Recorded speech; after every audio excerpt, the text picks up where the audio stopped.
Okay, good afternoon, ladies and gentlemen. Thank you for joining us for the Historic Landmark Commission, April 10th. May we have the roll call, please? Chairman LaBeige is absent. Commissioner Avery. Present. Commissioner Bell. Here.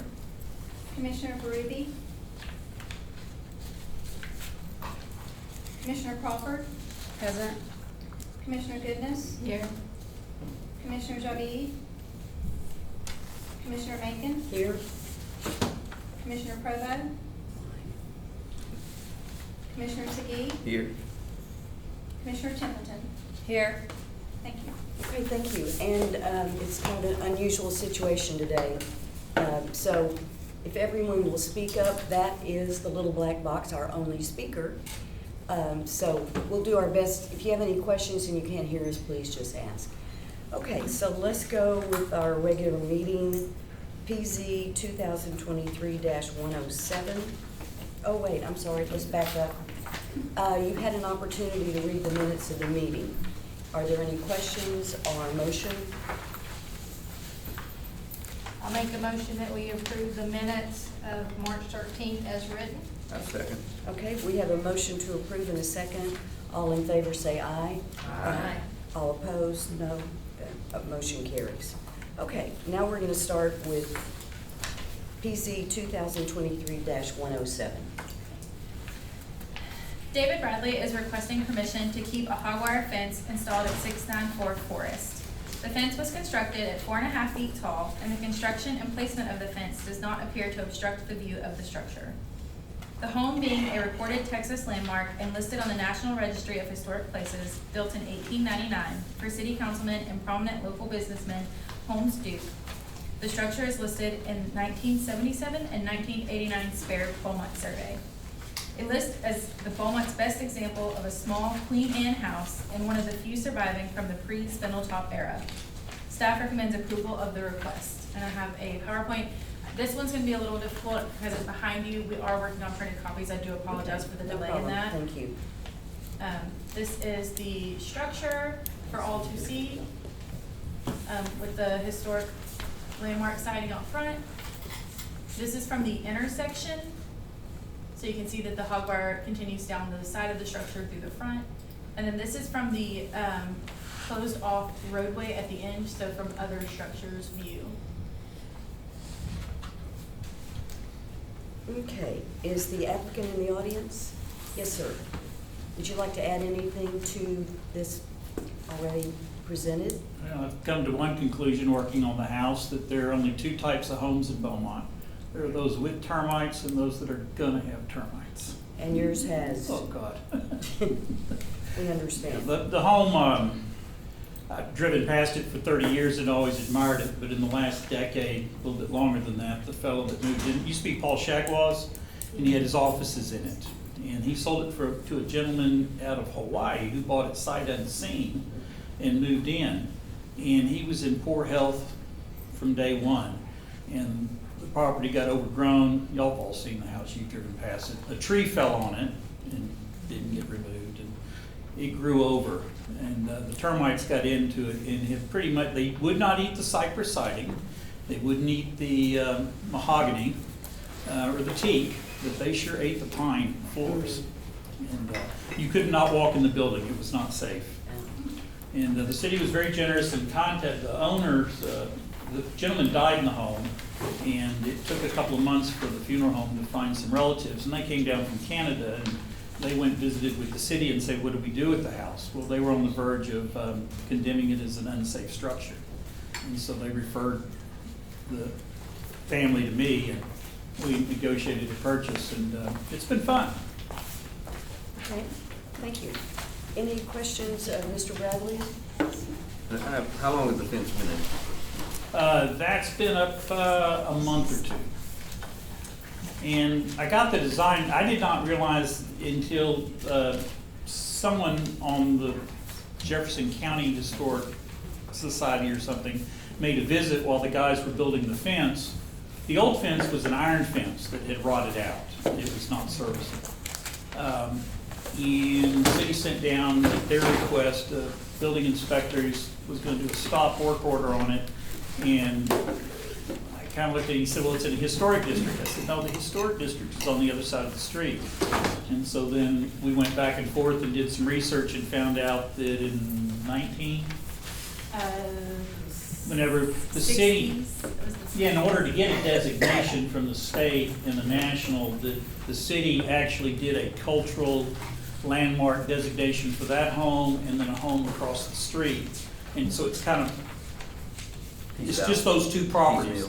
And thus, it did fall under the purview of, for any exterior renovations to bring it before y'all. So we only, the city and I only learned that after the fact, so. And when did you purchase the property? About a year and a half ago. Year and a half. Okay.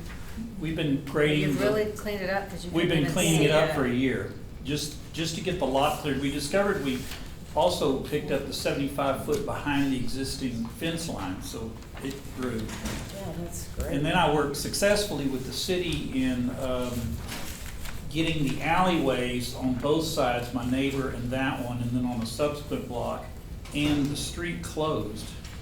So it's now a private road. And we put in a fence down at the end of the block on McFadden, which isolated us from the homeless problem we were having there with the Salvation Army and some other place. So it has greatly enhanced the viability of the property. My only other alternative was to pick it up and move it, and that was my original plan, was to move it west across the railroad tracks and move it down into the historic district. Okay. So this is a good solution. And so why did you choose this type of fencing? Well, I didn't like the iron fencing that was there, the aluminum. Did not want to put up a privacy fence because everybody said, no, we wouldn't be able to see the house. So that was very sympathetic and used in the Times. That is also used at the McFadden Ward, there at the Carriage House. And the other example is Broussard Home, there on the corner of McFadden and 5th, catty corner to the funeral home. And then the other example, and I'm racking my brain trying to remember the name of it, but it's the home that the Beaumont Heritage Society has up off of Lucas and The French house? the French House. Yeah. And I call it cattle panels, hog wire cattle, it's more apt, we call it cattle panel. So that's sympathetic to what was used in the period 1900. Okay. I'm pretty sympathetic to keeping it original. Okay. Any other questions of Mr. Bradley? Mr. Bradley, could you please state your name and address for the record, I'm please? sorry about that. David Bradley, office at 2165 North Street, 01 zip code. Thank you. One other question, just curious. What are your plans for the property? Are you selling it, leasing it, or just curious? Make me an offer. No. No, I think what we're gonna do is take it back to what Paul Shackwell was doing, in commercial office space. It's gorgeous inside, the interior. Other than the flooring gone, is in very good shape from the renovation that was done back close to 90. I probably will find a commercial tenant, maybe a law firm or an accounting firm. Okay. Okay, thank you. Any other questions of Mr. Bradley? Okay. Is there a motion or discussion? I don't imagine, how does it read on the agenda?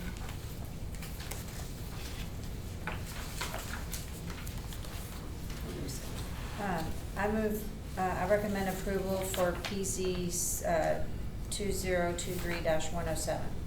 Okay, we have a motion to approve and a second. All in favor say aye. All opposed, no. Motion carries. Thank you. Thank you. Okay, next on the agenda is PZ 2023-116. Paula Rodriguez, the property owner, is requesting permission to replace the decorative metal post at the entry of her home located at 2575 Hazel. The request to replace the metal post with wooden post appears appropriate for the Dutch colonial home with new traditional influence. Examples can be seen on pages 118 and 119 of a field guide to American homes.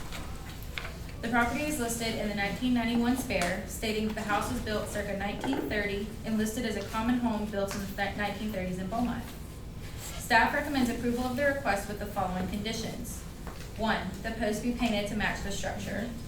2, all applicable building permits and inspections are to be obtained through the Building Codes Department. A side note to this, that after this packet was delivered to commission, the metal posts were removed. I'm not sure if the submitted posts that you're gonna see in this photograph are the final, or if they're just a temporary hold until we place, but the applicant is in the audience. Okay. So these are, on the first slide you're seeing, I believe it's slide 6 of the printout, is an example of the metal post.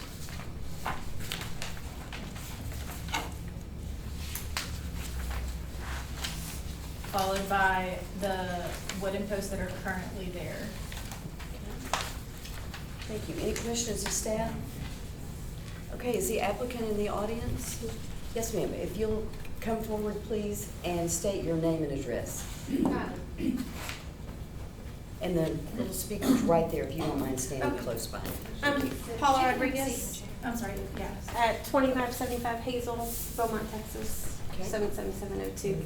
The homeowner, those were in place because the city stopped us once we had the others removed and told us not to move forward. So those are there until we have a vote on how to move forward, so.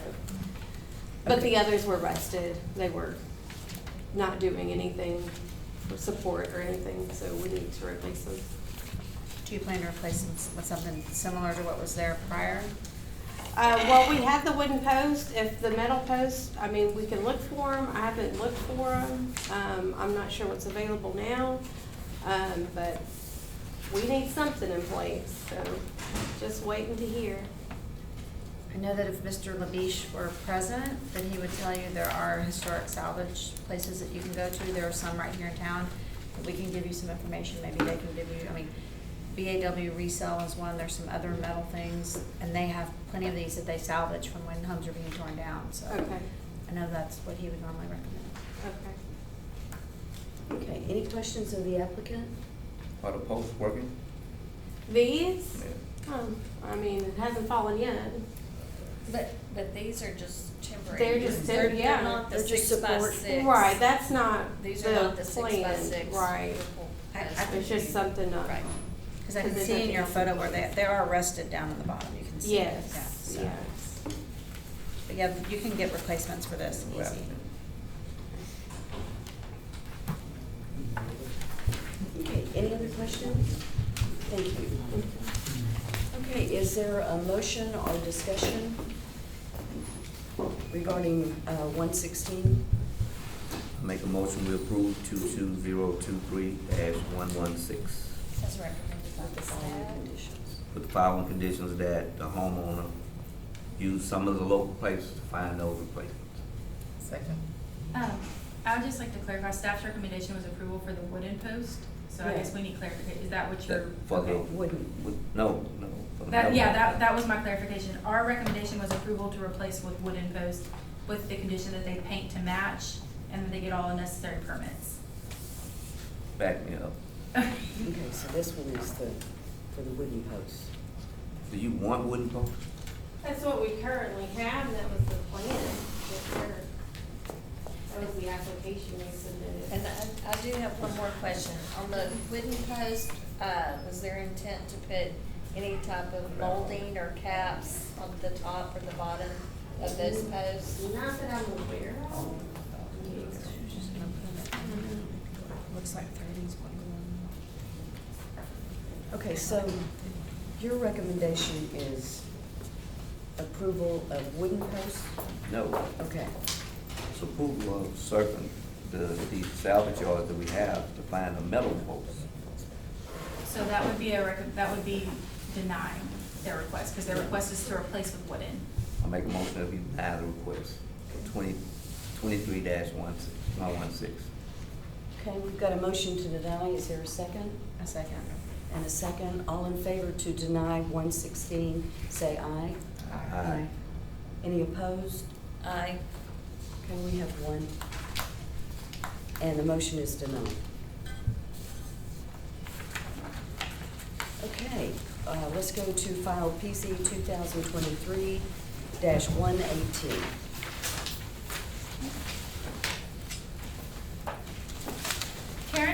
is requesting permission to install a 4-foot hog wire fence.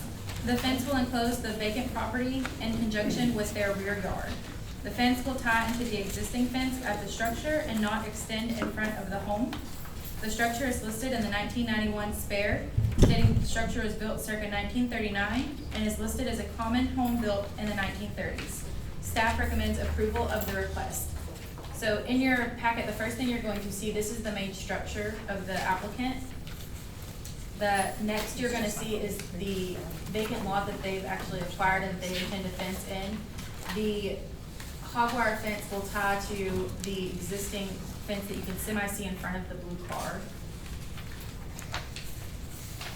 And the final photo is just an entirety of the vacant lot that they will enclose with the hog wire fencing. Is the property to the left of the car included in this Yes, property? So yes, that- that's the portion they're that's the wishing to portion. enclose, yes. Okay, thank you. Okay, any other questions of staff? Okay, is the applicant in the audience? I do not have the applicant marked for this one. Okay, all right.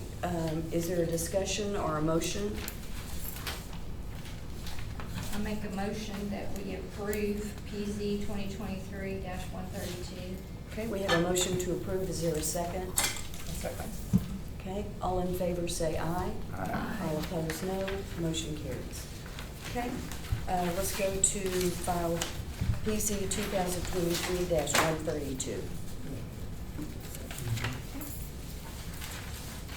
Marco Lopez was granted a certificate of appropriateness to install a 5-foot wooden fence to surround the vacant lot located at 2171 Liberty on March 22nd, 2023. The same day, Inspector Randall noticed the completed installation of a hog wire fence. The request was amended to match what was installed, and Mr. Lopez notified that his request to keep the hog wire fence would go before the HLC. The fence was constructed at 5 feet tall and does not appear to obstruct the view of the surrounding structures. The property was not listed in any of spare surveys. Staff recommends approval of the request.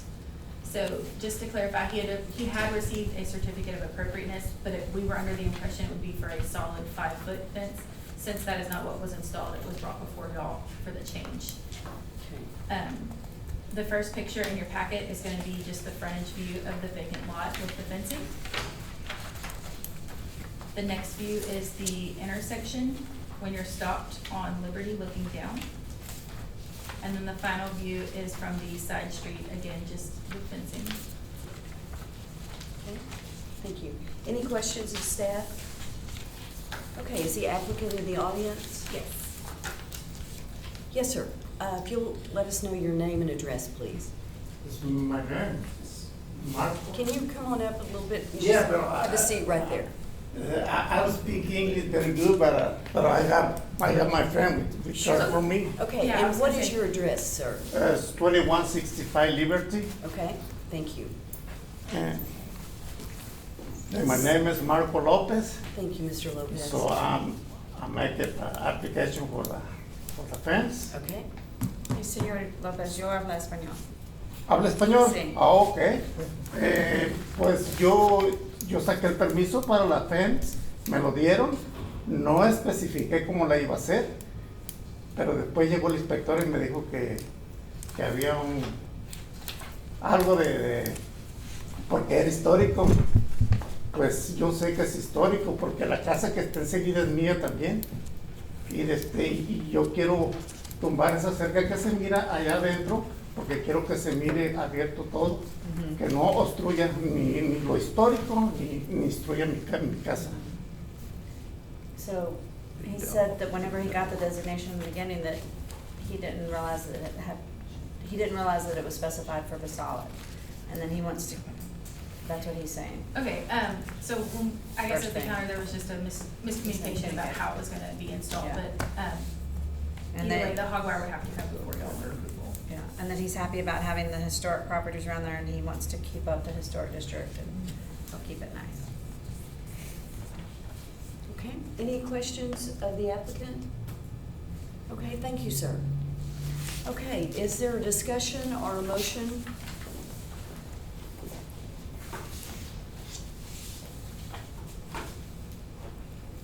Hello?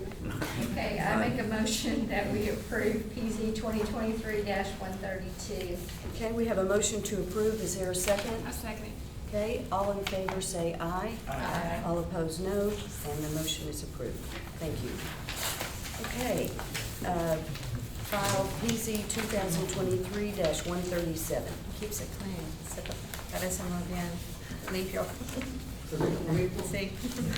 It keeps it really. Sí, porque que toda la gente que pasa por ahí.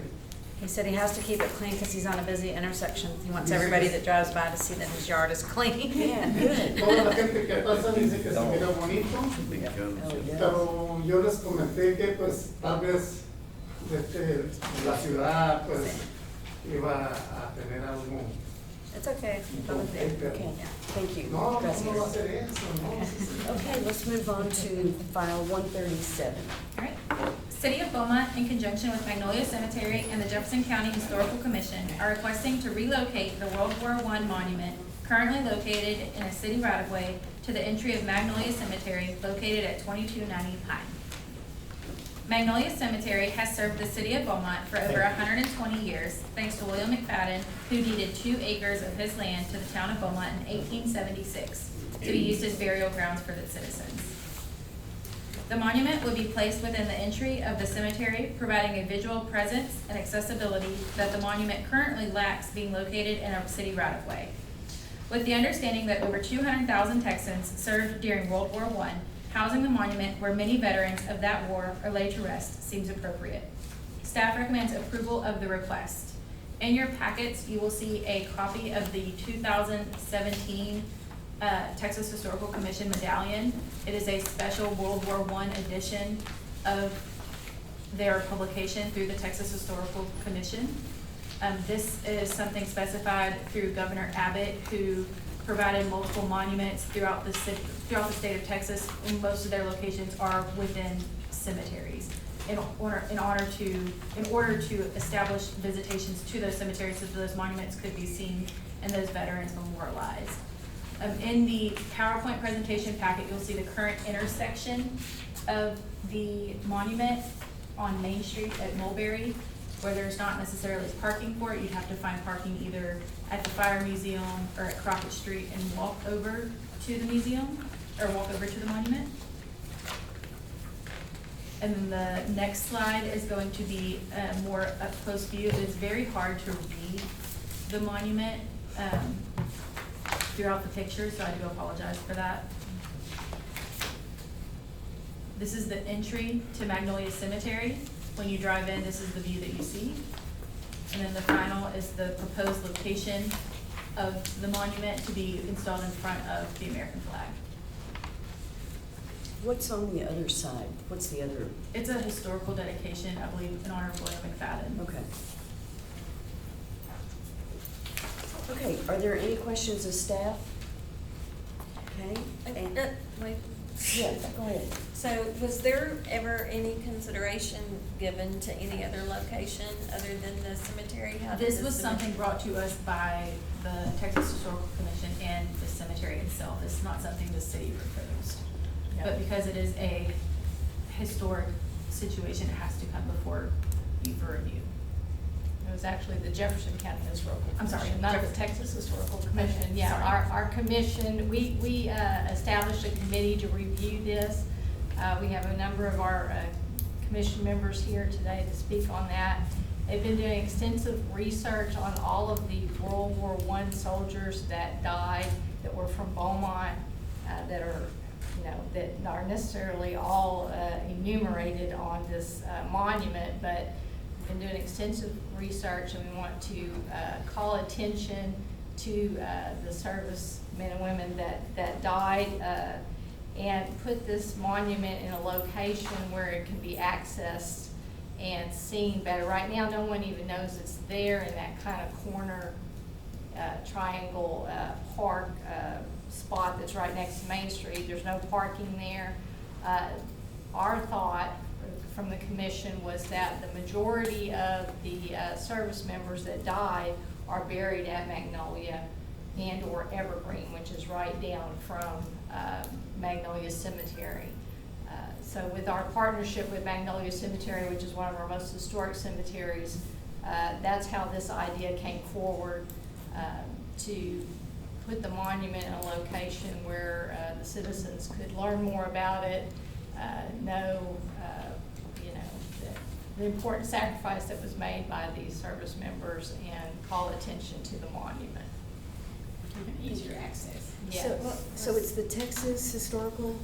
Jefferson Jefferson County County. Historical Commission, Okay. yeah. So, do you know, was there discussion or consider, and I'm just curious, about the possibly putting it in Pipkin Park or near Temple of the Brave? Was that discussed at all? I don't know that we really talked about that.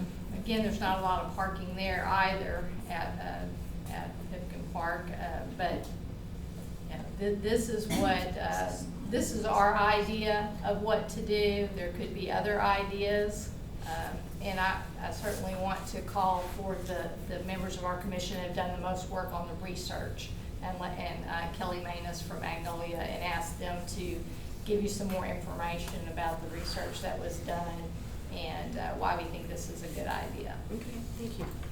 Is there anyone who would like to speak on behalf of this? Yes, sir. If we could get your name and address, please. My name is Donald Smart, and I live at P.O. Box 591, Hardin, Texas. And we have been doing research on the monument and the men who died during that war, not just from KIA, but from the Spanish flu and pneumonia, and there was one that was lost at sea. And we have found that there were 39 Beaumont boys that died during World War I. 22 of them are buried in Magnolia Cemetery. One is buried in the Hebrew Rest, and 2 down the street in, I forget the name. Evergreen. Evergreen Cemetery. And the reason why we were looking at moving the monument to Magnolia Cemetery is because 22 of them are there, and then 1 at Hebrew Rest, and then down the street is 2 more. And we're putting together a booklet on each man. It'll be a little bio on their lives here in Beaumont. And they would be able, if people come to Magnolia Cemetery, they'd be able to get the booklet, and they would know, they would have a map showing where each man is buried in Magnolia Cemetery. Okay. And that's what we've been working on. It's been about a 2-year project so far. And we think we've got all the men of Beaumont identified. That's great. So that's one reason. And we're also looking at having an extra monument made and have all the Beaumont boys' names put on it. Because back in 1918, when they first started, the Beaumont Journal did the, they took in money for the monument. Well, they were going to put the names of all the Beaumont boys on that monument when they never did.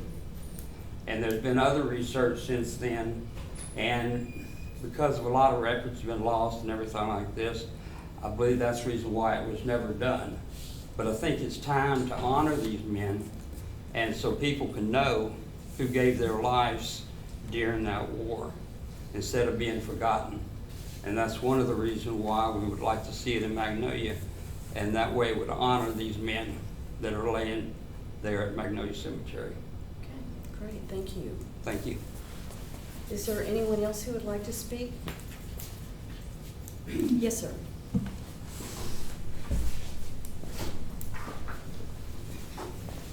Can you get your name and address, please? Yes, Mike Getz, Beaumont City Councilman for Ward 2, 7950 Phelan Boulevard, Beaumont, Texas. I want to thank the Historical Commission from Jefferson County for calling attention to the fact that this monument is over there and it is kind of hidden, and it is probably appropriate that it be moved to a more visible location. The Enterprise building is for sale. We don't know what's going to become of that.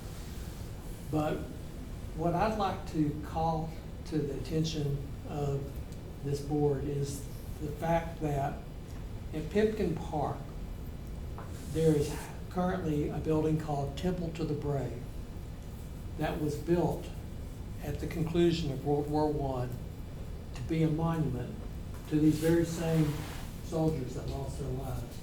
And it has artifacts of World War I inside. It is a magnificent structure. It was built and donated by the Daughters of the American Revolution. It's only open sporadically, I think on 4th of July, Veterans Day, and Memorial Day. But it can be open by appointment as well. I think one of the things that you're going to be dealing with next also has a statue pedestal that's at Pipkin Park. It's going to be removed and presumably if this board votes in that favor, and it's going to rejoin the statue that is currently at the art museum. What I'm saying is there was the statue at Pipkin Park of George Brian Millard, is that his name? Yes, sir. And one of the founders of the Beaumont Independent School District. It was atop a pedestal. They got the idea in 2010 to move the statue of Millard to the art museum, but they left the pedestal behind. So the pedestal is going to hopefully rejoin Mr. Millard. It'll leave a great location for this pedestal, for this monument to be, and it'll be on city property. Why is that important? Because this is something that was given to the city of Beaumont by citizens of the city of Beaumont. And, you know, I love Magnolia Cemetery, and I love the fact that the Heritage Society does tours of the museum and shows the historical aspects of that, but it's a private entity. And I think it would be problematic for a public monument to be given or leased or, you know, left for a long period of time on private property. Pipkin Park is, of course, public property. And I think since the Temple of the Brave, which is a World War I monument, is already there, it would be appropriate, more appropriate for there. Just my point of view. Okay, any questions of Mr. Getz? Okay, is there anyone else who would like to speak? Yes, sir, please come on up.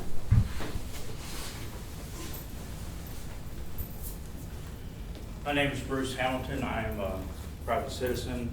Bruce, can we get your address, please, sir? 7730 Chelsea Place, Beaumont, Texas. Thank you. And I'm going to stand if you don't mind. I'm also a member of the Jefferson County Historical Commission, also a member of the VFW, American Legion, the VVA, the DAV. All of these are veteran organizations. I'm one of the founding members of the Southeast Texas Veterans for Veterans, people that do the stand down. We did discuss moving the monument to Pipkin Park.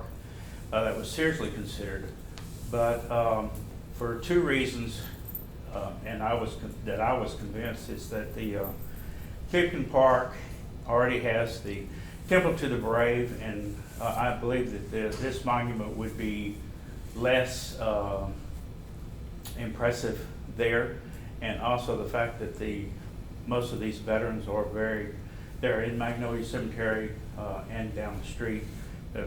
I feel it would be appropriate for it to be moved to Magnolia Cemetery. Okay. Thank you, sir. Any questions? Thank you. Oh my gosh. Oops. Oh, wow. Anyone else who'd like to speak? No.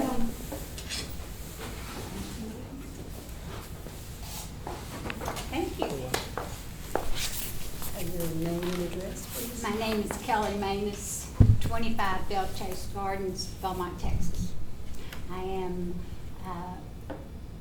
president of the Magnolia Cemetery, and we have worked hand in hand with the Historic Committee, and they have been truly amazing.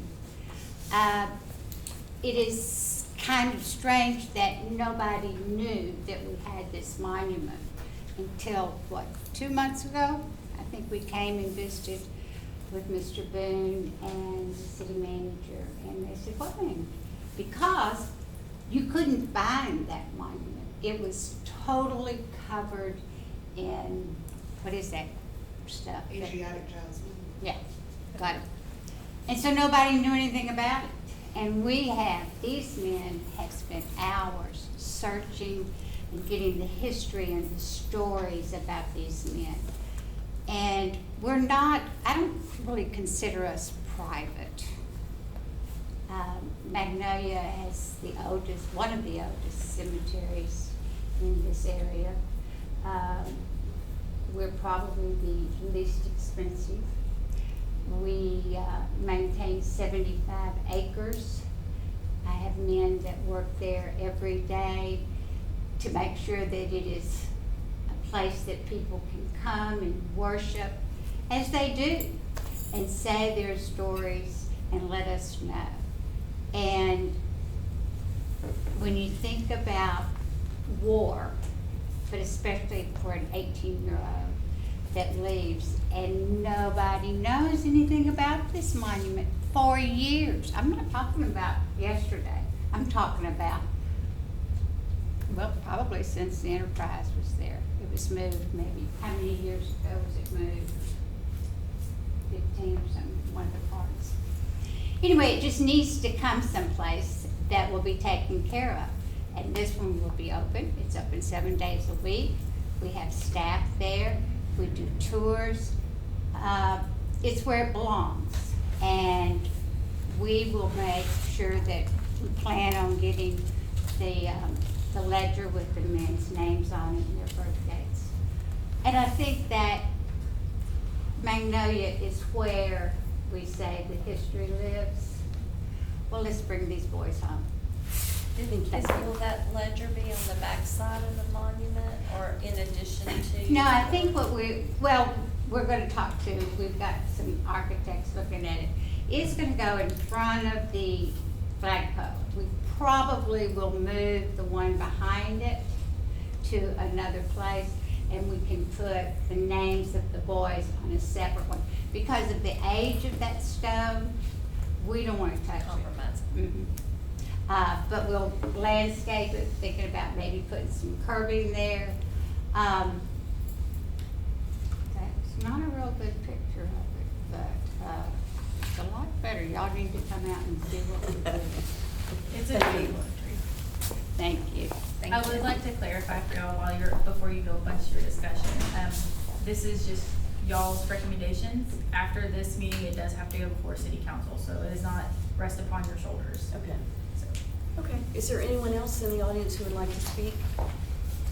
Anyone else? Okay. Is there a motion or discussion? I would like to make a motion to approve PZ 2023-137 to relocate the World War I monument to Magnolia Cemetery. Okay, we have a motion to approve. Is there a second? I would like to second it. Second. All in favor say aye. Aye. All opposed, no. Okay, motion carries. Thank you. All right, let's go to file 2023-138.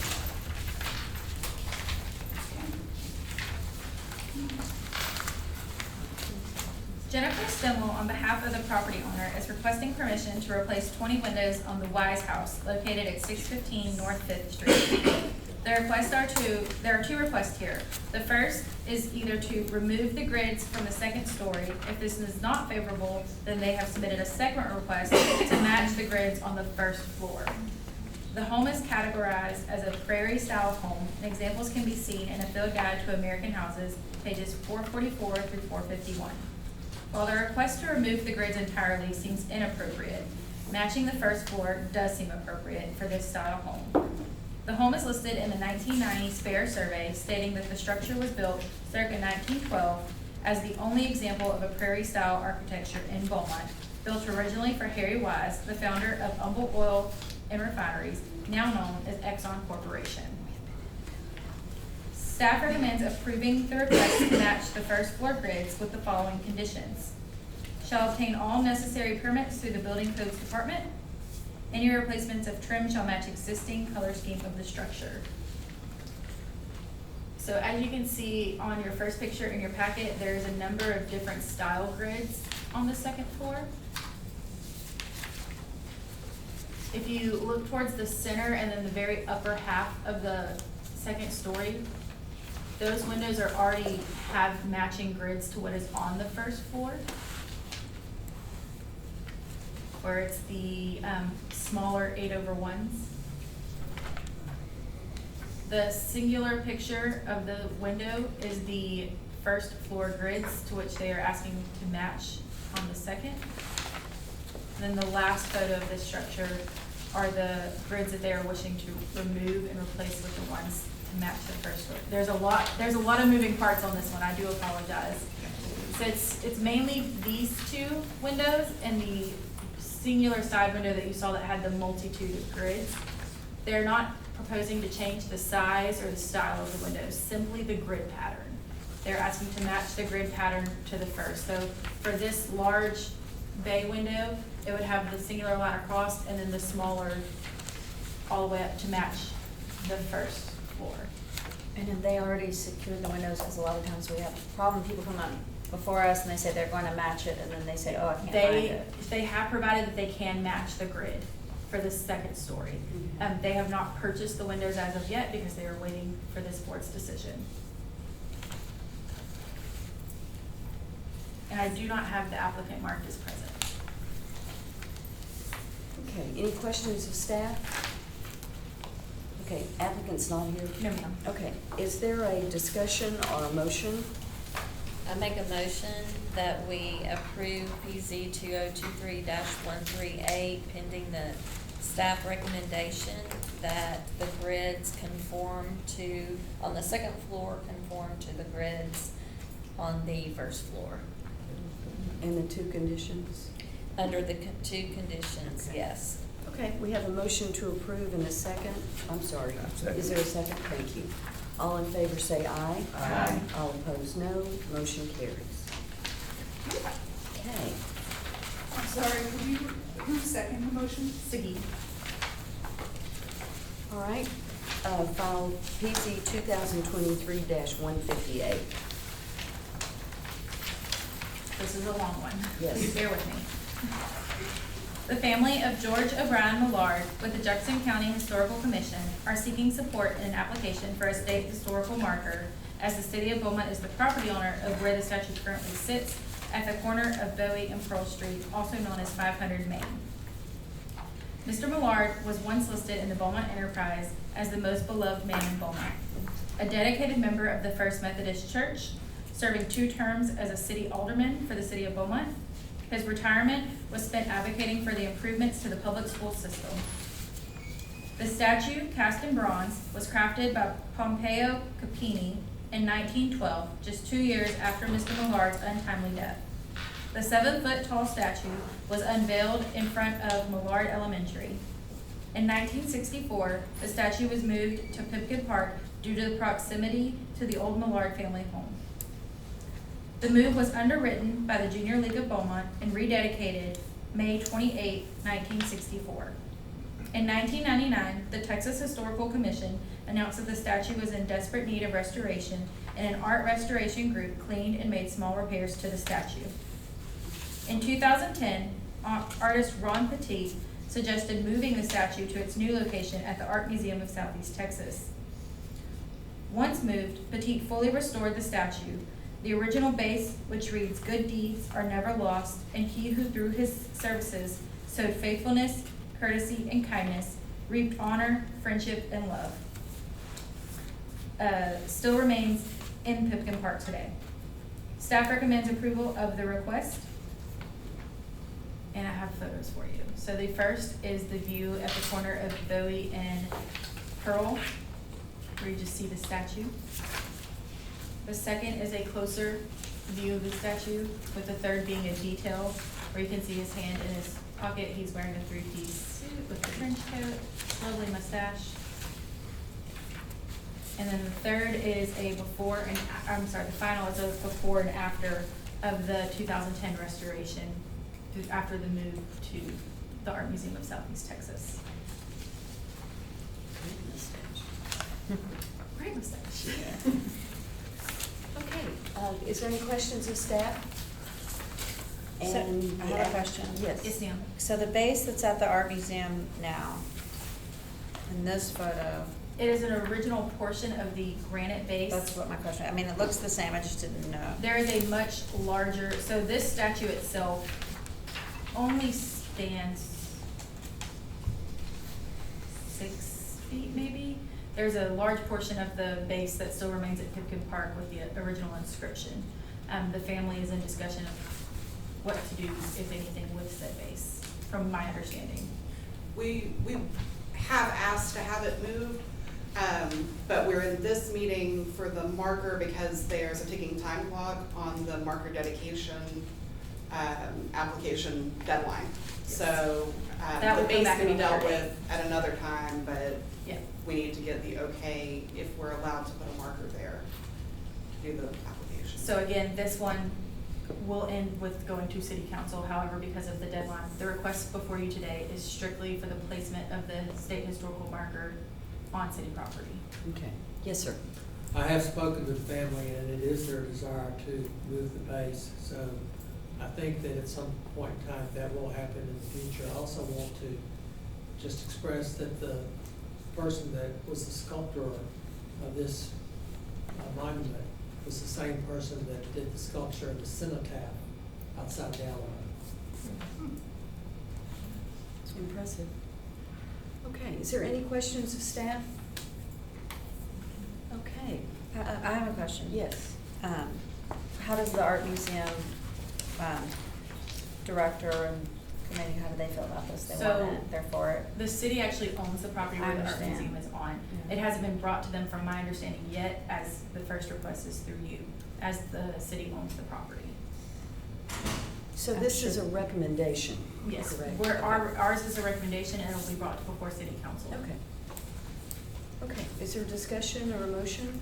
I think we have some members of I'm the sorry. Ward family Is there that want to some- speak. Yes, if you'd like to speak, please.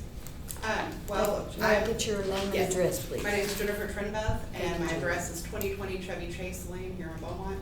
And I'm also the coordinator of the Jefferson County Historical Commission, so I'm, approaching this from two different standpoints. This is my mom, Kathleen Shipley, and my son, Jason Phelps. So we've 3 generations descended from George O'Brien Miller. And there was a lot of family support for every move, but we've realized that there's really no explanation as to who he was or what he did for the community, or how his impact still can be felt through our school systems. So having a historical marker would really explain, to people, rather than just why, there's a random statue. So. All right. Is there anyone else who would like to speak? Okay, do we have a discussion or a recommendation? I make a motion that we approve the designated request for state historical marker, that we show our support. For 158? I'd like to second Yes. that. Okay, we have a motion and a second to approve file PC 2023-158. All in favor say aye. Aye. All opposed, no, and the motion carries. Okay? And then at the end, Well, we have 2 more Okay. things. what do we have left? Historic code report and the other business discussion. Yes, okay.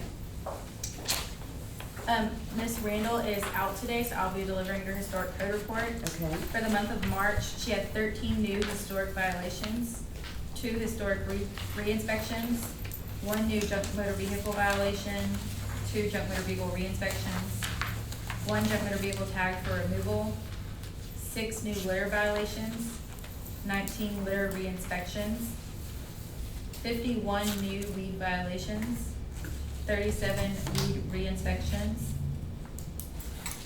3 city cut lots for re-inspection, 2 new zoning violations, with a total of 137 inspections completed for the month of March.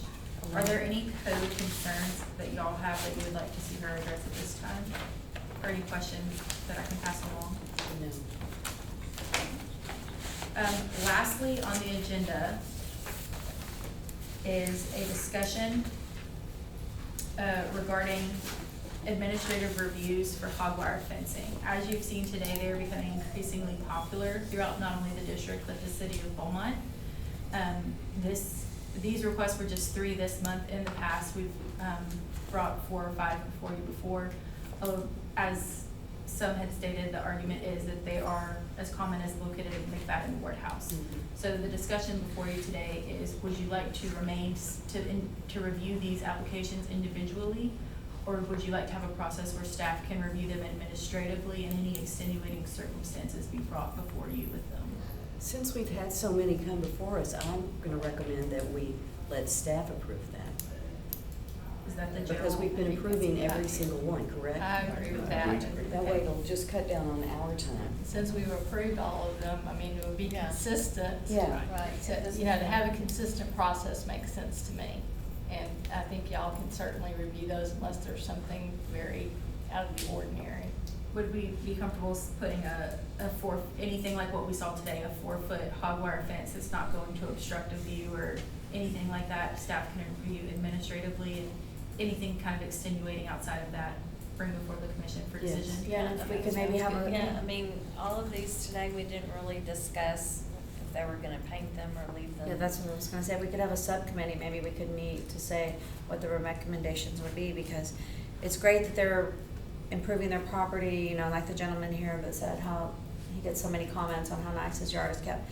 But it also doesn't go with the period of some of the homes that we have, and it's just kind of a mix match, and we're so specific with everyone else that, you know, we want her to keep her metal columns, pillars and stuff, and then we're just like telling them they can do whatever they want with their hot wire fence. I think there should definitely be stipulations. Okay. So it's gotta be, it would be a unanimous decision. So if not everyone's on board with it, then we can continue to bring them individually as we have. Okay, so what's your actual proposal? So we can vote on just that. My recommendation, anything like what we've seen today, the 4-foot treated wood, unobstructed view. If y'all would like to have the stipulation of having some be painted, depending on type of architecture, but what I would say as far as administrative review by staff, our requirement, 4 feet, unobstructed view, at least minimally a treated wood, we could approve that per staff. Anything outside of that request goes before Historic Landmark Commission for approval. Well, I guess the point I was trying to clarify is if there is an intent by the owner to paint, that y'all would be approving that paint color based on the historic color charts, what the house is painted on. If anything deviates from that, I would think they need to see us. And I think we should recommend that they paint it. Or some, I don't know. Or treat it. I say, I know at minimum we can require the treated, I don't know how we could require, cause not Just all of treat them it. have been painted, yeah. Not painted. I rescind that. Treated, okay. Right. Okay, so let's do a show of hands so we all are in this together. For those who agree with her recommendation, hold up your hands. That looks like everyone. Okay. So just for clarification, for me, 4 feet in height with treated wood and not obstruction of any structures, be it its main structure or surrounding structures, staff can review administratively. And if there's any variation, then it comes before us. Yes, ma'am. That's all I have for you, Ms. Megan. But Go ahead.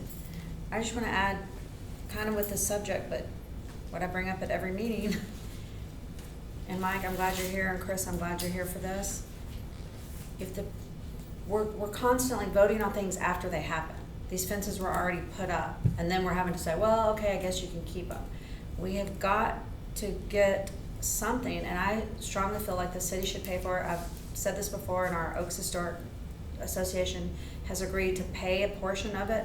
We have to get something that goes to every homeowner within the district, especially when they buy a house, and that can go to the realtors. And I know Hester has said that Board of Realtors could help us. If you buy a house, every time we get people that come in, we're like, oh, I didn't know I wasn't supposed to do that. But they've already torn down some historical aspect of their house or some architectural significant, something you can't get back. And then they come here and plead forgiveness afterwards, and then we're the bad guy saying, sorry, you have to change it, or, oh, this poor single mom, she can't afford it, so okay, let's just let her keep it. We're not following the rules. When you drive down the street and it says you can only go 50 miles, you can only go 50 miles, right? But these people don't know they don't know that they're in violation. So I really feel like that's something, if you have a code that you enforce, it's on your website, it's their job to enforce these codes, but yet you're not letting anybody know what the codes are, y'all need to pay for that. Isn't there something on the website now? Yeah, but people don't know when they buy these houses, they don't know that exists. Do you go to the city website? Yeah, a couple things is we did, when we first enacted the district, we recorded on every property a declaration. Of course, we all know when we go to a closing, we're not really reading. So what we did maybe a dozen years ago was partner with the Oaks District, and the city paid, I think, half, and the district paid half to put the signs up at every intersection, so that you know it says historic.